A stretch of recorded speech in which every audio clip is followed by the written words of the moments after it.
സുഹൃത്തുക്കളെ, പ്രമോദ് പെരുന്നവണ്ണയാണ്. ഞാൻ ഇന്നൊരു വലിയൊരു തട്ടിപ്പിൻ്റെ, അതായത് ഇന്ത്യ മൊത്തം വ്യാപിച്ചു നിൽക്കുന്ന ഒരു തട്ടിപ്പിൻ്റെ നിജസ്ഥിതി ആണ് പറയാൻ വരുന്നത്. നമ്മളൊക്കെ ഗൂഗിൾ പേയും അതുപോലെ ഫോൺ പേ പല ആപ്പുകൾ ഉപയോഗിച്ച് പൈസ ആളുകൾക്ക് കൈമാറാറുണ്ട്. അതൊരു നമ്മുടെ സത്യസന്ധതയുടെയും പിന്നെ നമ്മുടെ ആ കൈമാറ്റ വ്യവസ്ഥയുടെയും ഒരു ഭാഗമാണത്. പിന്നെ നമ്മളൊരാളിൽ നിന്ന് ഒരു 10,000 രൂപ കടം വാങ്ങിയാൽ അത് ആ കൃത്യസമയത്ത് അയക്കാൻ കഴിയുന്ന ഒരു വിശ്വാസത്തിൻ്റെയും കൂടിയാണ് ഈ ആപ്പുകളൊക്കെ നമ്മൾ ഉപയോഗിക്കാൻ കാരണം. പലപ്പോഴായിട്ട് നമുക്കൊക്കെ അനുഭവപ്പെടുന്നത്, പലപ്പോഴായിട്ട് ഈ പൈസ അയക്കുമ്പോൾ കൃത്യസമയത്ത് ഗൂഗിൾ പേ വഴിക്കോ അല്ലെങ്കിൽ ഫോൺ പേ വഴിക്കോ അല്ലെങ്കിൽ വേറെ ഏതെങ്കിലും ആപ്പ് വഴിക്കോ അയക്കുന്ന പൈസ കൃത്യമായിട്ട് നമ്മൾ അയക്കുന്ന ആളുകൾക്ക് കിട്ടുന്നില്ല. അത് ഇവർ തടഞ്ഞു വയ്ക്കുകയാണ്.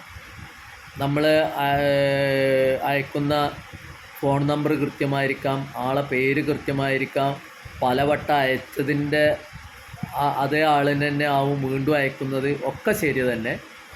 എന്നാൽ പോലും പലപ്പോഴായിട്ട് 5,000 മുതൽ 10,000, 20,000, 30,000 വരെ ഈ ആപ്പുകൾ പിടിച്ചു വെക്കുന്ന ഒരു സംവിധാനമുണ്ട്.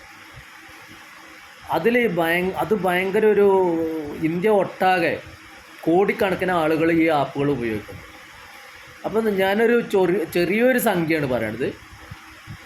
എനിക്കിപ്പോൾ ഈ അടുത്തൊരു 30,000 അയച്ചിട്ട് ഒരു മാസം കഴിഞ്ഞിട്ടാണ് അത് തിരിച്ചു കിട്ടിയത്, അതും കംപ്ലൈൻറ്റും കാര്യങ്ങളൊക്കെ കൊടുത്തതിന് ശേഷം. അപ്പോൾ ഇവർ പറയണത് എന്താ വെച്ചാൽ, ഇപ്പോൾ ഗൂഗിൾ പേ വഴി അയക്കുകയാണെന്ന് വെച്ചാൽ അവർ പറയും 3 ദിവസത്തിൻ്റെ ഉള്ളിൽ നിങ്ങൾക്ക് തിരിച്ചു വരും. സംഭവമൊക്കെ 3 ദിവസത്തിൻ്റെ ഉള്ളിൽ തിരിച്ചു വന്നാൽ മതി.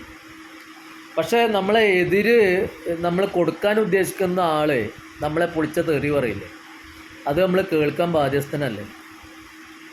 അല്ലെങ്കിൽ നമ്മളൊരു ആസ്പത്രി കേസിന്, ഇപ്പോൾ ചിലപ്പോൾ നമ്മൾ തിരുവനന്തപുരത്തായിരിക്കും, അല്ലെങ്കിൽ ബാംഗ്ലൂരാവോ അല്ലെങ്കിൽ ഡൽഹിയിലായിരിക്കും. നമ്മുടെ വീട്ടിലൊരു കുട്ടിക്ക് അസുഖമില്ല, ഭാര്യയ്ക്ക് അസുഖമാണ്, അല്ലെങ്കിൽ അമ്മയ്ക്ക് അസുഖമാണ്. അവർക്ക് ആസ്പത്രി ചെലവിന് അയക്കണ പൈസ ആയിരിക്കും. അതാണ് ഈ കള്ളനായക്കൾ തടഞ്ഞു വെക്കുന്നത്. ആ തടഞ്ഞു വെക്കേണ്ട ഭീകരാവസ്ഥ ഒരു ചെറിയ കണക്കാൻ പറയുന്നത്. ഇപ്പോൾ 10,000 രൂപ നമ്മൾ അയച്ചു. അങ്ങനെ ഇന്ത്യയിൽ 1,00,000 ആളുകളുടെ പൈസ ഇവർ 3 ദിവസം പിടിച്ചു വെക്കുകയാണ്. 3 ദിവസം അല്ല കേട്ടോ, ഏറ്റവും മിനിമമാണ് ഈ 3 ദിവസം. അവർ പറയണത് തന്നെ 15 ദിവസമാണ്. ഈ 3 ദിവസം പിടിച്ചു വെച്ചാൽ തന്നെ 1,00,000 ആളുകളിൽ നിന്ന് 10,000 വെച്ച് ഇവർ പിടിച്ചു വെച്ചാൽ ഒരു ദിവസം കിട്ടുന്നത് 100 കോടി രൂപയാണ്. ഒരു ഭയാനകമായ ചിത്രമാണത്. ഇതിനെതിരെ ഗവൺമെൻറ്, കേന്ദ്ര സർക്കാർ ഇടപെടണം. ഇത്തരം ആപ്പുകൾക്ക് ശക്തമായ നിർദ്ദേശങ്ങൾ നൽകണം, അല്ലെങ്കിൽ ഇവനെയൊക്കെ പിടിച്ച് ഉള്ളിലേക്ക് ഇടണം. ഇതൊരു അഭ്യർത്ഥനയാണ്, ഒരു അപേക്ഷയാണ്. ഇത് പലവട്ടമായിട്ട് പറ്റണ പ്രയാസമാണ്. പിന്നെ നമുക്ക് ചെയ്യാൻ കഴിയണത് ബാങ്ക് ആപ്പുകളിലൂടെ അയക്കുക എന്നുള്ളതാണ്. അത് അയക്കുമ്പോൾ നമുക്ക് പറ്റണത് എന്താണെന്ന് വെച്ചാൽ, നമുക്ക് പലപ്പോഴായിട്ട് പേര് ചിലപ്പോൾ കൃത്യമായിരിക്കാം, പക്ഷേ ഈ 14 ഡിജിറ്റൽ അക്കങ്ങൾ അതിൽ ചേർക്കുമ്പോൾ, അക്കൗണ്ട് നമ്പർ ചേർക്കുമ്പോൾ പലപ്പോഴും ആളുകൾക്ക് കണ്ണുകാണാത്ത പ്രശ്നങ്ങളുണ്ട്. ചെറിയ അക്ഷരങ്ങളാണ്, അപ്പോൾ തെറ്റുപറ്റും. പിന്നെ IFSC കോഡ് അടിക്കുമ്പോൾ തെറ്റുപറ്റും.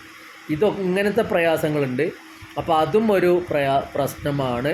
എന്നാൽ പോലും നമുക്ക് ഏറ്റവും സത്യസന്ധമായിട്ട് വിശ്വസിക്കാൻ പറ്റണത് ബാങ്ക് ടു ബാങ്ക് ട്രാൻസ്ഫർ ചെയ്യുന്നതാണ് എന്നുള്ളത് ഇപ്പോൾ അനുഭവത്തിൽ നിന്ന് പഠിച്ചൊരു പാഠമാണ്. അപ്പോൾ കഴിയണതും ഈ ഗൂഗിൾ പേ വഴി പോലെയുള്ള ആപ്പുകളിലൂടെ അയക്കുമ്പോൾ ഏറ്റവും മാക്സിമം 2,000 രൂപ വെച്ച് അയക്കുക. അതിൽ കൂടുതൽ അത്തരം ആപ്പുകളിലൂടെ അയക്കാതിരിക്കുക. ഇത് ഒരു വട്ടം തെറ്റുപറ്റി, രണ്ടാമത്തെ വട്ടവും തെറ്റുപറ്റി, മൂന്നാമത്തെ വട്ടവും തെറ്റുപറ്റുമ്പോൾ അതൊന്നുമില്ല പാഠം ഉൾക്കൊണ്ടിട്ടില്ല ഒരു ആളുടെ അഭിപ്രായം ആണ് എന്ന് കൂട്ടിയാൽ മതി. എൻ്റെ ചാനൽ വള്ളുവനാടൻ ചാനലാണ്, പ്രമോദ് പെരുന്തവണ്ണയാണ്. എൻ്റെ ചാനൽ സബ്സ്ക്രൈബ് ചെയ്യണം എന്നുകൂടി അഭ്യർത്ഥിക്കുന്നു.